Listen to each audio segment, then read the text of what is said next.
GHMC కావచ్చు, HMDA కావచ్చు, any urban local body, any planning authority working under government of Telangana ఇచ్చిన permission valid. Process follow అయ్యారు. ప్రతి సిస్టంలోనూ కొన్ని తప్పులు ఉంటాయి. తప్పులు లేకుండా ఏ సిస్టమ్ ఉండదు. ఒకటి రెండు తప్పులు జరగచ్చు, బఫర్ జోన్లు తప్పులు జరగచ్చు. దానికి సంబంధించి అధికారి శిక్షించబడతాడు.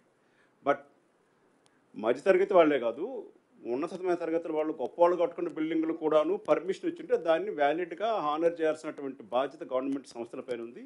We will honour them. Okay, ఎక్కడన్నా మనకు ప్రాబ్లమ్స్ ఉంటే ఇప్పుడు వారు చెప్తున్నది ఏంటంటే వాళ్ళు చేసినటువంటి 28 యాక్షన్లు కూడాను పబ్లిక్ కంప్లైంట్ పని చేసినట్టు యాక్చువల్గా ఆయన సుమోటో చేసినట్టు కాదు.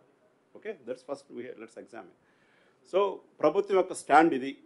As a principal secretary municipal administration urban development I'm telling, GHMC కావచ్చు, హెచ్ఎండే కావచ్చు, ఎనీ అర్బన్ లోకల్ బాడీ మేము ఇచ్చిన పర్మిషను డ్యూ ప్రాసెస్ ఉంది. మనకు టీజీ బీపాస్ అని ఆన్లైన్ ప్రాసెస్ ఒకటి ఉంది.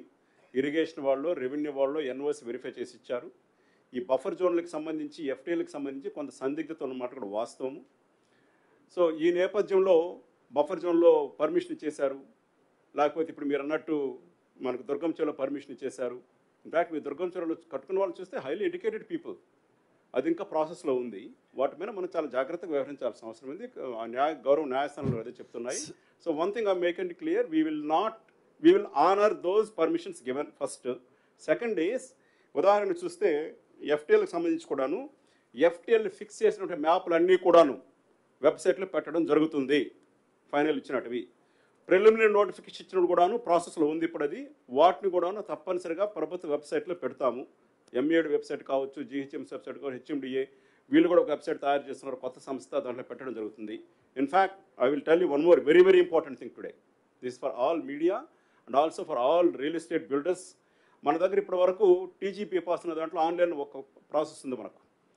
ఇప్పటి వరకు ఏం జరిగేది అంటే కొన్నిసార్లు పర్మిషన్ మీరే చాలాసార్లు కొన్ని పర్మిషన్లు 16-17 రోజులు పడుతుంది ఆ స్క్రూట్నీకి అని చెప్పేసి ఇప్పుడు కొత్తగా ఒక ప్రాసెస్ పట్టుకొస్తున్నామండి. ఇది ఫైనల్ అయిపోయింది సంస్థ కూడా. ఇంకొక ఈ రోజు రేపో దానికి మేము ఆర్డర్లు ఇవ్వబోతున్నాము. దాంట్లో ఏం చేస్తున్నామంటే ఈ బఫర్లు, ఎఫ్టీఎల్ కూడా దాంట్లో తీసుకొస్తున్నాం. దానికి ఒక కెమెరా వ్యవస్థ ఒకటి రూపొందిస్తున్నాం. దాన్ని కళ్ళ ముందు పెట్టుకుంటే 3D వ్యూ కనబడుతుంది ప్రతి బిల్డింగు. ఆ బిల్డింగ్ తిప్పి లోపల గదుల్లో పోయి చూడొచ్చు. ఈచ్ గది ఎంత వెడల్పు ఉంది, కారిడార్ ఎంత వెడల్పు ఉంది. This is a very very important thing. This will be the first kind of thing in the country. So దాంట్లో ఈ ఎఫ్టీఎల్, ఈ మ్యాప్లు కూడా పెట్టడం జరుగుతుంది. దాని ద్వారా ఏమవుతుందంటే తెలియని వాళ్ళకు కూడాను, నేను ప్రయోగాత్మకంగా చూశాను దాన్ని, దాంట్లో పెట్టుకుని మనం మౌస్ మూవ్ చేస్తూ ఉంటే you can move the house around, you can see the surrounding, setups ఎంత పెట్టారు, హైట్ ఎంత పెట్టారు, నేను చెప్పినటువంటి బిల్డింగ్ నాకు వస్తుందా. దీన్ని రెరా సంస్థలో కూడా ఇంప్లిమెంట్ చేయడం జరుగుతుందని కూడా తెలియజేస్తున్నాను. ఎఫ్టీఎల్కి సంబంధించి ఈరోజు మనం చూస్తే దాదాపు ఓఆర్ఆర్ లోపల 560 చెరువులు ఉన్నాయి.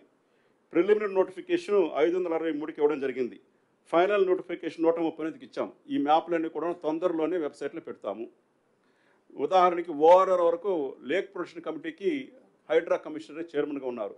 దాంట్లో జిహెచ్ఎంసీ కమిషనర్ ఉంటారు, హెచ్ఎండే కమిషనర్ ఉంటారు. వాళ్ళకి సంబంధించి కూడా వారికి వెబ్సైట్ తయారు చేస్తారు, ఒక అప్లికేషన్ కూడా తయారు చేసే పనిలో ఉన్నాము. అవుట్ సైడ్ ఓఆర్ఆర్ హెచ్ఎండిఏ లోపల 2693 చెరువులు ఉన్నాయి. దాంట్లో 2052 చెరువులకు సంబంధించి ప్రిలిమినరీ నోటిఫికేషన్ చేయడం జరిగింది. ఈ ప్రిలిమినరీ నోటిఫికేషన్ అయితే ఫైనల్ చేస్తాము, దాన్ని కూడా వెబ్సైట్లో పెడతాము, ప్రజలు చూసుకోవచ్చు, మీరు చూసుకోవచ్చు.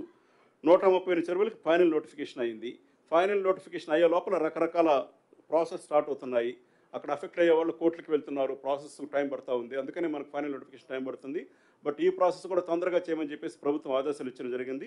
ఇవన్నీ కూడా ఒక యాప్ రూపంలో తీసుకొచ్చి ప్రజల ముందు పెట్టాలనుకుంటున్నాము. మనం ఇచ్చిన పర్మిషన్స్ ఇప్పుడున్న ప్రాసెస్లో ఆ పద్ధతి ప్రకారం ఇచ్చిన పర్మిషన్స్ అక్కడక్కడ పొరపాట్లు జరగవచ్చు, వాటిపై చర్యలు తీసుకుంటాము. ఎక్కడ కూడాను ఇచ్చేసిన దానిపైన పోయి ఇప్పటి వరకు కూడా డెమాలిషన్ చేయలేదు, ఇంతకుముందు కూడా చేయరు. అన్ని రివోక్ అయినటువంటి ఆల్రెడీ రివోక్ అయినాయి.